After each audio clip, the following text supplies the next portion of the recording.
Hey class, this is Professor Pratt here. We're going to be jumping into chapter 2 right now. Hopefully we'll go through this pretty quick. On chapter 1 I tended to get a little ahead of myself, so I'm going to make this one much faster. Alright, let me go ahead and bump us into our PowerPoint. One of the first things that you should definitely be aware of is something that you've probably already talked about your whole life for the most part, and that's the scientific method. You've learned that you create a hypothesis, then you experiment and test to see if that's correct, and at the very end you come up with a conclusion. Well, before any of that, you first have to decide on what do you want to know, because one of the first things is you don't want to do an experiment that somebody's already done maybe 5-10 times with different people. You don't want to replicate the exact same thing if you're trying to find something unique. Maybe you're trying to find out how many drunk drivers there are on New Year's Eve, or at least how many get pulled over, right? So you go to the literature, you look. If no one's done that kind of thing before, okay, there you can start with that. If somebody's already done it, you're like, okay, well, let's make this question a little bit more complex. How many drunk drivers were arrested on New Year's Eve compared to the previous holiday, right? So you can start to vary it up a little bit, and hopefully you can start to identify something that could be a cause, or at least a predictor that something else is going to happen. Like, does a holiday increase drunk driving? Maybe it decreases it. Maybe it decreases because there's not as many police on the road. Maybe it increases it because there's more police on the road. So anyways, a lot of different variables to take into account. Once you find a clear question, then you can go through and now you can come up with a hypothesis, such as the drunk driving one. I hypothesize that the more people that are going to be celebrating something, unlike a national holiday, the more people will be on the road drunk. It seems pretty, simple and basic, but you never know. You might be surprised on some of these studies on what you might find. With any sort of research that's done, it is very important to make sure that you are not bringing in your personal bias. You have to remain objective. And what that means is you are not going to come in with your own thoughts about how it should look and then find the data that only supports your viewpoint. Let me give you an example. Years ago, you may have remembered the vaccination causes autism study. Now, that was big. I saw that and I was like, whoa, oh my gosh, this is huge. And it blew up everywhere. People were talking about it all over social media. Turns out the guy lied. He was so intent on proving it that he cut out data, lots of data, that shows exactly the opposite. It doesn't have an effect on autism. Once that came out, because people, other researchers were like, wow, I wonder if I can find that same result. When they couldn't, and they looked deeper into his methods, they found basically he made the data and the study conform to what he wanted to say. So it's junk science. So you got to remain completely objective and put your biases in your pocket. With any study that you read, that you look at on TV or the news or anywhere else, it doesn't have to be sociology. It could be, football stats, whatever it is. Find out how they are figuring this out. I mean, if you're really that interested, find out how they're figuring it out. And I would argue that many of the studies that are out there are probably someone in search of proving a question instead of finding out the actual truth. Now, when we get into the specifics of a particular question, you have to figure out what can we measure? What can we ask people. Now this can be very tricky. It's easy to ask people what career they have, how much money they make, how many years of education. That stuff's easy. The census does it. But the thing that's hard is trying to find out something very abstract, like love. What is love? Is everyone going to have the same definition? What is love to me? Is that love to you? Do we agree on how much of it we need? So if we had a question like, are you in love with your spouse or your boyfriend or girlfriend? Or we asked, how much in love are you? It's hard to put a number on that. It's hard to quantify it. So for our study, let's say we work at the, Valentine's Day card making company. And we're trying to figure out, what kind of levels of cards we should make. How many of those people are in deep love? And how many are just like surface, still getting to know each other, but I do kind of love them. So we would want to ask questions like, what's an example of love? Is it buying presents for that person? Is it doing chores? Is it doing what they want to do even though you hate that? Is it getting foot massages? I don't know. You could come up with a whole list of things. And if it's like, hey, does this person give you foot massages every night? Or how often do they give you foot massages? How many times a week? We could then take all of those factors and put them together to try to get to the core of what we're working on. And that would be love. Like traditionally, what is love? Baby, don't hurt me. All right, let's keep going. After we have some of our measurements that we're going to be testing for, like love or whatever else, we could do it in a variety of different ways. One of them is through surveys. They're fast, they're easy, they're cheap compared to interviews. So we call this the quantitative research method. And I want you to think of quantitative. In that word, you hear the word quantity. You should anyway. Quantity. So we want a lot. We want a lot of information quickly from a lot of different people. The more people that we can get their answers to, the more accurate our research is going to be. If we only ask 100 people and we're trying to compare to the whole United States, it's going to be pretty weak. So with a quantitative study, you're trying to get lots and lots of answers. And so that's including like multiple choice, not fill in the blank so much as it is a Likert scale. That's like the 1, definitely no interest, and like 10, very interested. And then, you make your selection on there. It's a number. You can plug that into a computer and it can figure out stuff. I mean, that's the whole point. With that, just like multiple choice tests, I could give you lots and lots of questions that are open-ended, but that would take a long time to analyze each one of you based off of that. However, I could give you surveys, multiple choice tests, and I could cover a whole bunch of different topics, and you could answer it, and I could plug it all into the computer. The computer could analyze it and spit back to me how well you remember things. But not only that, but if there was a pattern of, this type of question or this this subject, everyone did bad in, or this topic, So I'm like, okay, I must not have covered that, or I forgot to cover it, or maybe the question's worded badly, and it could be 2 different answers. The other one we have is qualitative. Now, for this one, think of what you hear in the word. Qualitative. It's quality. So these are going to consider them like quality answers. You're going to really dive deep into somebody's thinking on this topic. Like, what do you think love is?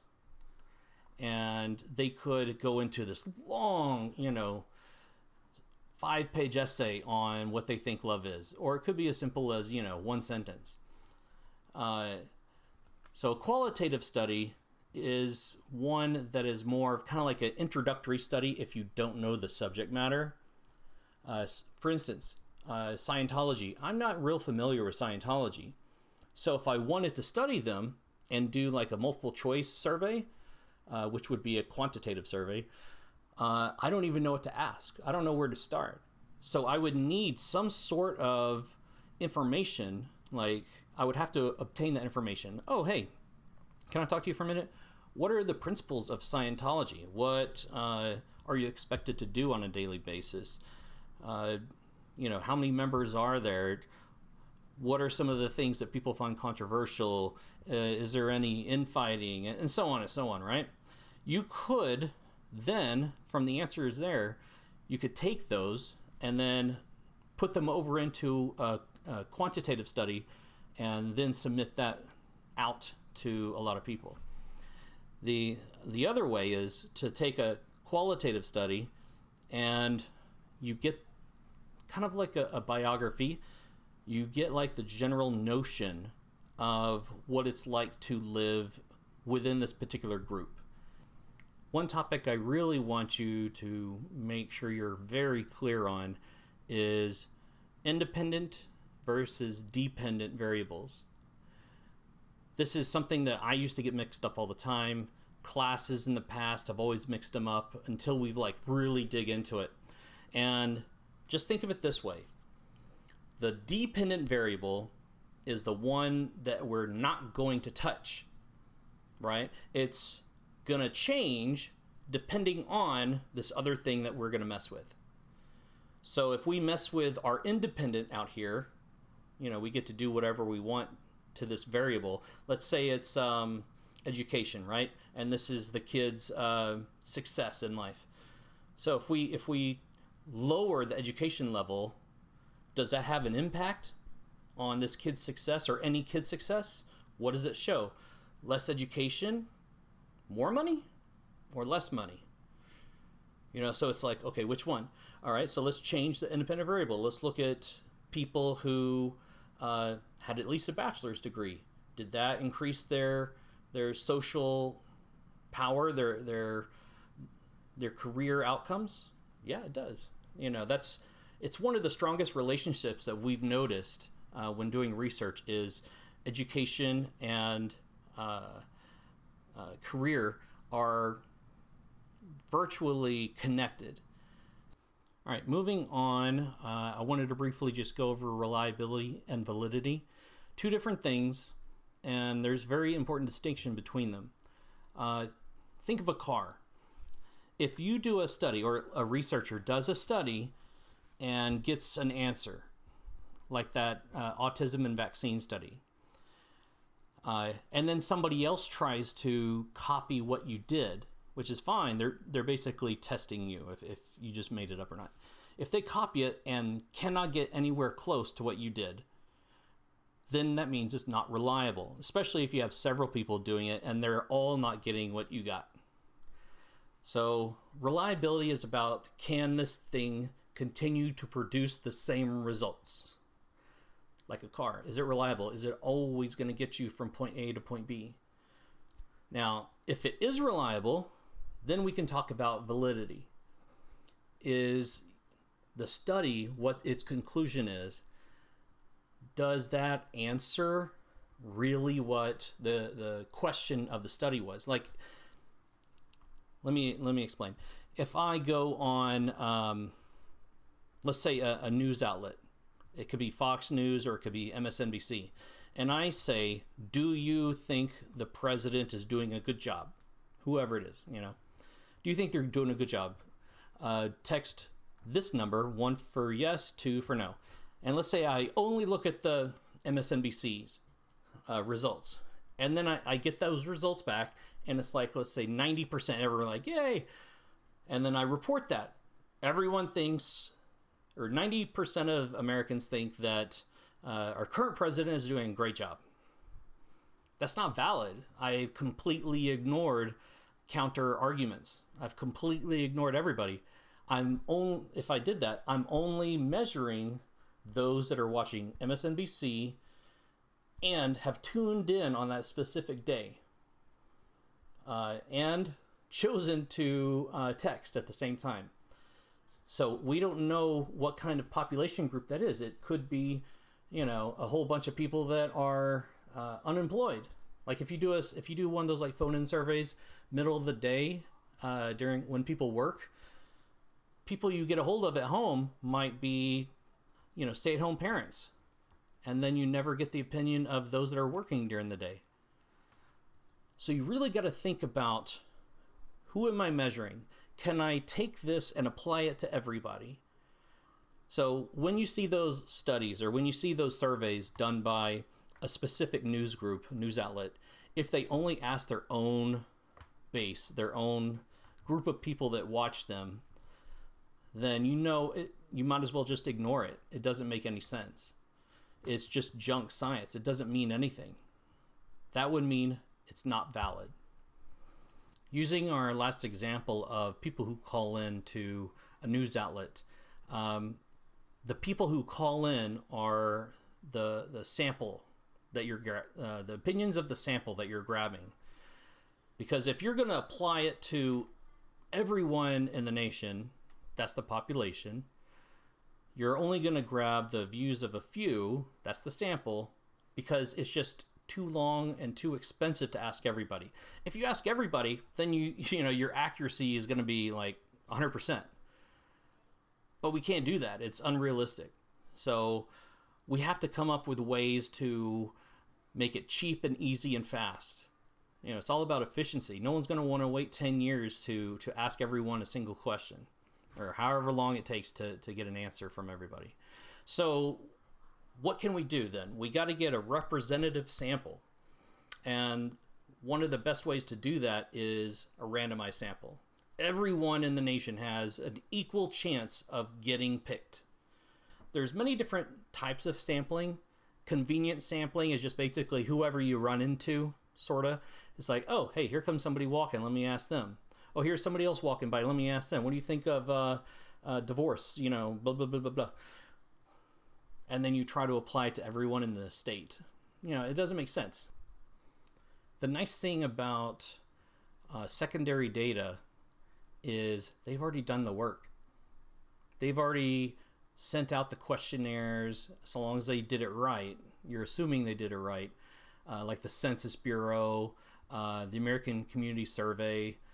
These are ones that are trying to go out there and be this gatherer, and that's their position. We're the gatherer of this information. The last thing I wanted to talk about was the difference between causal or causation and correlation.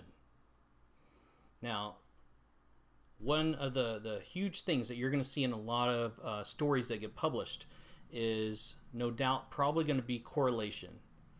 Because with correlation, you don't need to prove that this causes this. You just notice that when this happens, this other thing happens. I don't know why. I'll give you an example. Let's say I did a study on the cost of your shoes. And I took this experiment and went, nationwide with it. And I find that the more expensive your shoes, the longer you're living. And I'm like, wow, why not let's just all buy expensive shoes. That's what will fix our health problems. Unless these are some sort of magic shoe, it's unlikely, right? It might be correlated, meaning that as the cost of the shoe goes up, your life expectancy also seems to go up. But that doesn't mean this causes it. What's actually happening is you have another variable. In this case, it could be hidden. You have another variable that is forcing both of those up. It's pushing everything up. And in this case, you could argue it's money. Also, wealthy are probably more likely to have good health care and have the availability to go to a doctor when they need to. Therefore, pushing their life expectancy higher. Now, with causation, you're saying our independent variable is definitely causing our dependent variable to change. Definitely. It's, this will obviously change this. And it's not just like another symptom of something else that's actually doing all the changing. And our last thing I wanted to talk about is what's called the Hawthorne effect. And I think it looks like it may be cut off. Let me fix that real fast. All right, the Hawthorne effect is a phenomenon that, I mean, I'm sure all of us have experienced this at one point. If you know somebody's watching you, you tend to act better. Therefore, if you know a sociologist or a psychologist or police officer is observing your behavior, you're probably going to be very self-conscious, and you're probably going to not do what you normally do. I'll give you an example. It was found that when sociologists went on ride-alongs with police in a department that was being accused of racist tendencies, of pulling more black people over than white people, they noticed that the cops were pulling black people over more often. But that's including the Hawthorne effect, which basically means that is them on their best behavior. So you can anticipate when no one's watching, there is likely to be even greater numbers of inequality happening. All right, that's all I wanted to talk about for Chapter 2. Tomorrow I'll come out with a video for Chapter 3, and on Saturday I will do a live Zoom, so keep on the lookout for that one. I'll be posting the details probably later tomorrow. All right, have a good evening.